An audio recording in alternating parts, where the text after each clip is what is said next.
Hello guys, welcome to Unacademy. मैं हूं अनिकेत अग्रवाल और हम करें डेली पीआईबी एनालिसिस। तो आई एम रियली सॉरी कि पीआईबी थोड़ा सा लेट हो गया because there was some kind of refill हो गया था हमारे घर के आसपास वाले एरिया में। सो इलेक्ट्रिसिटी और इंटरनेट की जो वायर्स थी वो सारी की सारी स्नैप हो गई। एंड उसके बाद धीरे धीरे करके उनको जो है बड़ा सा ट्री थी था उसको चॉप कर करके छोटे पीसेस में एंड देन अथॉरिटीज़ ने रिमूव किया और उसके बाद जो है सर्विसेज रिस्टोर हुई हैं। तो ये एक आपके लिए अच्छी केस स्टडी बनती है कि हम बोलते हैं जैसे कि आप बहुत अच्छे पेड़ लगाओ, बड़े पेड़ लगाओ, राइट। हमें शहरों के बीच में पेड़ होना चाहिए और चंडीगढ़ को, जो कि मेरा सिटी है, उसको एक मॉडल माना जाता है इस मामले में कि आप जो है अच्छे पेड़ों के बीच में आप शहर को बसा सकते हो जिससे कि आपका टेम्परेचर भी लोअर रहता है और ग्रीनरी से आपका मन भी खुश रहता है। एक बहुत ही अच्छा एटमोसफेयर आपको देखने को मिलता है, राइट। लेकिन चंडीगढ़ के अंदर हमने थोड़े दिनों पहले भी, मेरे ख्याल से कुछ मंथ्स पास्ट भी देखा था कि कुछ स्कूल के अंदर भी जो कार्मल कॉन्वेंट स्कूल है वहाँ पे भी पेड़ गिर गया था और बच्चों की जो है काफ़ी ज़्यादा चोट हुई थी। I am not sure but शायद एक आधे बच्चे की डेथ भी हो गई थी। तो ये जो इतने बड़े बड़े पेड़ हो गए हैं जो कि इतने खतरनाक हो जाते हैं कि गिर जाते हैं और इनका क्योंकि तना इतना मोटा होता है कि वो जैसे पूरी इलेक्ट्रिसिटी वायर्स स्नैप कर दी, राइट। एंड उसके बाद अथॉरिटीज़ को 2-3 दिन लग जाते हैं उसको रिमूव करने में। किसी कार पे गिर जाए, बच्चे पे गिर जाए, बिल्डिंग पे गिर जाए तो समझो ख़त्म ही है वो बिल्डिंग। तो उसका क्या सल्यूशन है, या फिर क्या एक पर्टिकुलर पेड़ की विड्थ जब हो जाती है या लेंथ एक पर्टिकुलर हाइट जितनी पहुंच जाती है तो क्या उस पेड़ को रिमूव कर देना चाहिए। तो इसके बारे में आपके क्या विचार है वो आप नीचे कमेंट सेक्शन में ज़रूर बताइएगा। तो हमारे यहाँ डैमेज कोई नहीं हुआ, वायर्स वगैरह ही डैमेज हुई थी, किसी को चोट वगैरह नहीं आई। बट कहने का मतलब कि it is a hazardous thing क्योंकि स्कूल के अंदर ये हो चुका है already and it really hurt small kids and I think एक आधे की डेथ भी हुई थी। So this is your case study for the day. तो you can brainstorm on this topic. तो टॉपिक्स की बात करते हैं। आज का टॉपिक है पहला, bureau of Indian standards. Again ये न्यूज़ में चल रहा है कुछ दिनों से क्योंकि हमारा मानक महोत्सव चल रहा है। मानक महोत्सव, मानक का मतलब प्रमाण करना, ठीक है, स्टैंडर्ड किसी भी चीज़ का। तो उसके बारे में बात करेंगे। और उसके बाद यूनाइटेड नेशंस वर्ल्ड जियो स्पेशियल इंफॉर्मेशन कांग्रेस, ये आपका आईआर का टॉपिक है। इसकी भी मीटिंग चल रही है जो कि आपकी 14 अक्टूबर को समाप्त हुई थी। इसके बारे में भी हमने जानना है। तो these are the two topics for the day. So without further adieu let's start. सबसे पहले बात करते हैं मानक की, यानी कि स्टैंडर्ड की। तो मानक का मतलब हिंदी में, इंग्लिश में हो गया स्टैंडर्ड। और ये जो है वर्ल्ड स्टैंडर्ड्स डे के ऊपर जो है bureau of Indian standards organise करता है मानक महोत्सव के नाम पे। और इसका जो थीम रहा है वो है standards for sustainable development goals, a shared vision for a better world. यानी कि आप जो सस्टेनेबल डेवलपमेंट की बात करते हो तो उसके लिए हमारे सस्टेनेबल डेवलपमेंट गोल्स हैं, एसडीजीज, ये सारे के सारे आपको रटे होने चाहिए। मैं इस पर एक स्पेशल क्लास भी कर दूंगा। तो ये जो स्पेशल जो आपके सस्टेनेबल डेवलपमेंट गोल्स हैं, ये जो है सारे के सारे, इनके अंदर भी हमें स्टैंडर्ड यानी कि जो मानक है उनको यूज़ करना है। चाहे वो आपके नापने के हिसाब से हो या डिस्चार्ज के हिसाब से हो या अचीवमेंट्स के हिसाब से हो, हर चीज़ को आपको एक पर्टिकुलर स्टैंडर्ड के अंदर यूनिफॉर्मिटी के लिए करना है। अब सपोज करो कि अगर आप गोल्ड को हॉलमार्क ना हो तो कोई बंदा बोलेगा कितना है, कोई बंदा कहेगा कितना है, लेकिन हॉलमार्क से क्या हुआ, उसका एक स्टैंडर्ड फिक्स हो गया। सिमिलरली किलोग्राम से स्टैंडर्ड फिक्स हो गया। अगर आपके जो वेट्स के जो ऐसे होते हैं जो सब्जी वालों के पास भी होते हैं हेक्सागोनल शेप के, तो उससे क्या है, उसका एक स्टैंडर्ड फिक्स हो गया। अब वो 1 किलो का है तो उसके बराबर में जो भी चीज़ लेगी वो 1 किलो की होगी तो वो डाउन हो जाएगा। ठीक है, तो इससे क्या पता चलता है कि एक स्टैंडर्ड हमने फिक्स कर दिया।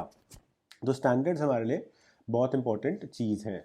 अगर हम इस बॉडी की बात करते हैं बीआईएस की, तो ये एक स्टैट्यूटरी बॉडी है जिसको मिनिस्ट्री ऑफ कंज्यूमर अफेयर्स के अंदर food and public distribution government of India के अंदर बनाया गया था 1986 के अंदर। और जो मिनिस्ट्री है वो डायरेक्टली इसका इंचार्ज होती है और जो डिपार्टमेंट हो जाता है वो एडमिनिस्ट्रेटिव कंट्रोल के अंदर इसको रखता है। तो डिपार्टमेंट के थ्रू इसको कंट्रोल करती है मिनिस्ट्री। इसके जो हेडक्वार्टर्स हैं वो भी दिल्ली के अंदर है। इसका काम स्टैंडर्डाइजेशन, सर्टिफिकेशन और क्वालिटी को इंश्योर करना है। इसके अलावा जो भी इकोनॉमिक डेवलपमेंट होती है उसके लिए ये ध्यान रखती है, कोई भी नई चीज़ आती है तो उसकी आपको स्टैंडर्डाइजेशन का कैसे ध्यान रखना है, क्वालिटी, सेफ्टी, रिलायबिलिटी को कैसे ध्यान रखना है, वो चीज़ ये देखती है। जो BIS प्रोडक्ट सर्टिफिकेशन स्कीम है ये वर्ल्ड में सबसे बड़ी स्कीम है क्योंकि आप देखते हो इंडिया के अंदर हम हर चीज़ के अंदर मार्क लगाते हैं। जैसे ISO मार्क्स मिल जाते हैं आपको, ठीक है, सोना है तो हॉल मार्क्स मिल जाते हैं। तो हाईएस्ट नंबर ऑफ सर्टिफिकेशंस कोई करता है तो इंडिया करता है ताकि हमारे जो अनपढ़ लोग हैं, गरीब लोग हैं, उनके साथ कोई चीटिंग ना कर पाए और जो ट्रस्ट और सेफ गार्ड है वो मिल सके। तो कंज्यूमर इंटरेस्ट को देखते हुए हम ये सारा काम जो है वो करते हैं। तो ISI मार्क को इसीलिए हम कहते हैं ISI मार्क सामान खरीदो। जो जागो ग्राहक जागो कैंपेन था कंज्यूमर प्रोटेक्शन एक्ट का, वो भी 1986 में ही आया था। तो उसके अंदर भी हम इसी चीज़ को इंश्योर करते थे। Bureau of Indian standards act जो है वो 2016 के अंदर एक सेपरेट स्टैट्यूट की तरह आया था, जिसके अंदर इन्होंने ग्लोबल प्रैक्टिसेस को भी अडॉप्ट करने की बात की थी, ताकि health, safety, environment, national security और जो डिसेप्टिव या डुप्लीकेट प्रोडक्ट्स हैं उनसे चीज़ें बचाई जा सके। और हॉलमार्किंग जो है प्रीशियस मेटल्स की, उनकी सर्टिफिकेशन को मैंडेटरी किया था। तो अगर आप किसी प्राइवेट ज्वेलर के पास जाके भी, सपोज तनिष्क के पास जाके भी आप गोल्ड कॉइन खरीदते हो, तो वो भी सर्टिफाइड होगा, हॉलमार्क होगा और उसके ऊपर एक QR कोड भी होगा।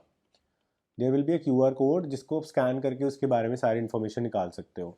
साथ ही साथ डायमंड्स की रीसेल बहुत मुश्किल होती थी और सेम रेट नहीं मिलता था, इसलिए डायमंड्स के लिए भी अब जो है कोड्स इशू हो जाते हैं और आप डायमंड जब रीसेल करते हो तो उस कोड के हिसाब से आपको रीसेल के कुछ बेटर प्राइसेस जो है वो मिल जाते हैं। पर स्टिल डायमंड इज़ मोर और लेस अ पत्थर, तो उसकी रीसेल इतनी नहीं होती, लेकिन गोल्ड की तो रीसेल आपको डेफिनेटली मिलती है, उसकी शुद्धता भी चेक हो जाती है। सर्टिफिकेशन के बाद तो बहुत ही आसान जो है वो हो जाता है। तो अब जैसे दिवाली पे बहुत सारे गोल्ड कॉइन्स वगैरह जाएंगे, तो ये चीज़ बहुत इंपॉर्टेंट यहाँ पे हो जाती है। और इसके अंदर अगेन कंज्यूमर्स को प्रोटेक्ट करने की बात है, तो कंपनसेशन का और पीनल प्रोविजन इसमें काफ़ी ज़्यादा है। Now moving on to the next topic, it is about the United Nations World Geospatial Information Congress, international relations का ये पार्ट है और जियो स्पेशल इंफॉर्मेशन फ्रेमवर्क की बात करता है, जो कि डेवलपमेंट, इंटीग्रेशन और स्ट्रेंथनिंग की बात करता है इंफॉर्मेशन अक्रॉस द कंट्रीज, ताकि सस्टेनेबल डेवलपमेंट को, वेलबींग ऑफ द सोसाइटी को, और जो हम कहते हैं कि ग्लोबल विलेज में हमने देश वर्ल्ड को जो है तब्दील करना बिकॉज ऑफ ग्लोबलाइजेशन, और जो भी आपके नेचुरल डिजास्टर्स है वो सभी के लिए हमें प्रिवेंट करने हैं, चाहे फ्लड्स हो, अर्थक्वेक्स हो, पैंडमिक हो जैसे अभी कोविड-19 का आया था, या डिजिटल सिक्योरिटी हो जैसे कि अभी रैंसमवेयर का आया था, तो वो सारी चीज़ें हम बचा सकें। 2018 में इसको चाइना ने स्टार्ट किया था। अगेन यूनाइटेड नेशंस इसमें इन्वॉल्व है और इसका टेन्योर जो है वो 4 साल है, हर 4 साल में एक बार हुआ करेगा। तो 2018 में पहला हुआ, 2022 में अब दूसरा हुआ है, अगला 2026 में होगा। तो इंपॉर्टेंट हो जाता है, प्रीलिम्स के अंदर पूछा जा सकता है। इंडिया की तरफ से इसको होस्ट करता है ministry of science and technology, और जो गोल्स है वो है कि improving global cooperation between the member states, ताकि जो आपके स्टेक होल्डर्स हैं और जो भी आपके जियो स्पेशल इंफॉर्मेशन की चीज़ें हैं और अदर इन्फॉर्मेशन जो सारी इंक्लूड हो जाती है। तो हम बार बार जो जियो स्पेशल बोलते हैं उसका मतलब क्या है? तो देखो, जियो स्पेशल एक बहुत ही वाइडर टर्म है जिसके अंदर आप सारी तरह का डाटा, आप कह सकते हो, इंक्लूड होता है।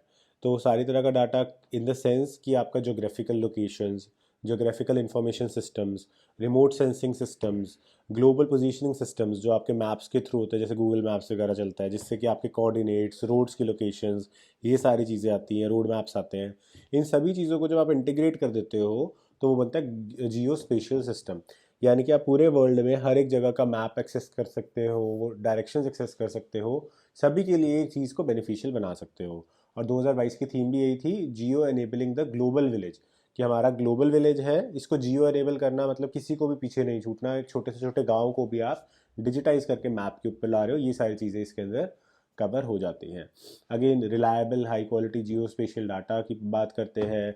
इसके अलावा कोऑर्डिनेशन, ग्लोबल कोऑर्डिनेशन हो गया, अगेन ग्रोथ एंड वेलबींग हो गया, इन्वायरमेंट की तो हम बात करते ही करते हैं इन सभी इंटरनेशनल फोरम्स के अंदर। इसके अलावा इंटेलिजेंट मैप्स क्रिएट करना, जिससे कि ना केवल नॉर्मल लोगों को बल्कि जो स्पेशली एबल्ड लोग हैं किसी भी तरीके से, सपोज करो किसी को कोई प्रॉब्लम है फिजिकल, मेंटल, उनको भी हम कुछ ना कुछ हेल्प कर सकें, या फिर किसी को बोलने में, दिखने में, सुनने में कोई प्रॉब्लम है, उनके लिए कुछ स्पेशलाइज्ड मैप्स क्रिएट कर सके, वो सारी चीज़ें भी इसमें टेक्नोलॉजी की चीज़ें डिस्कस हो सकती हैं। इसके अलावा 3D मॉडल्स के मैप्स हो गए जिससे कि वो मोर रियलिस्टिक लगे और गलती होने के चांसेस ना हो, या फिर जो ऑब्स्टिकल्स है, real time obstacles, real time traffics, वो सब चीज़ें दिखा सके। तो मैपिंग को लेकर के बहुत ज़्यादा बातें इसके अंदर हमने इस बार की हैं। So with this we have completed the topic. I hope आपको वीडियो अच्छी लगी होगी। अगर अच्छी लगी तो लाइक, सब्सक्राइब एंड शेयर ज़रूर कर दीजिएगा, ताकि इससे हमें मोटिवेशन मिलती रहे।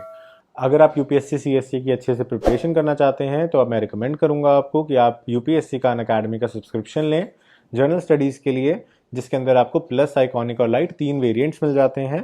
प्लस वेरिएंट के अंदर आपका फुल कोर्स रहता है, आइकॉनिक के अंदर आपको 1-on-1 लाइव मेंटरशिप मिल जाती है, जिसके अंदर अगर आपको कोई भी सपोर्ट चाहिए, मोटिवेशन है, स्ट्रैटेजी बिल्डिंग है, उसके अंदर आपको एक डेडिकेटेड अनअकैडमी का ट्यूटर जो है आपको लगातार आपके टच में रहेगा, हेल्प करता रहेगा।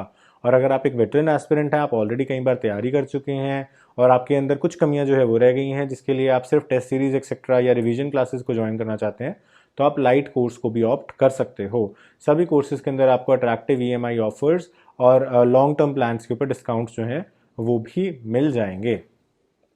जो भी कोर्स आप चूज़ करते हैं उसके अंदर पूरे पैसे देने की ज़रूरत नहीं है। आप यूज़ करिए मेरा कोड ANI7, ये मेरा रेफरल कोड है, इसको आप यहाँ पे डालेंगे तो प्राइसेस जो है 10% से डिस्काउंट हो जाएंगे किसी भी कोर्स में, किसी भी ड्यूरेशन के कोर्स में। चाहे आप 1 साल का लें, 2 साल का लें, 6 महीने का लें, या फिर आप प्लस लें, आइकॉनिक ले, लाइट लें, सभी में आपको ये बेनिफिट जो है वो मिलेगा। एंड उसके बाद आपको करना क्या है, इसका स्क्रीनशॉट मुझे टेलीग्राम पे भेजना है। Once you send me on Telegram, I will add you to my group. And उसके बाद आपको कोई भी डाउट्स हों, कोई भी गाइडेंस चाहिए हो with respect to Unacademy, या कोई भी और हेल्प चाहिए हो विद रिस्पेक्ट टू रिसोर्सेज या अन अकेडमी से रिलेटेड, या कोई आपको नोट्स चाहिए, तो वो सारी चीज़ें मैं आपको हेल्प कर पाऊँगा। So this was it for today's video. I hope you like this video और आपको कुछ जानने को मिला होगा। So thanks for watching, have a nice day.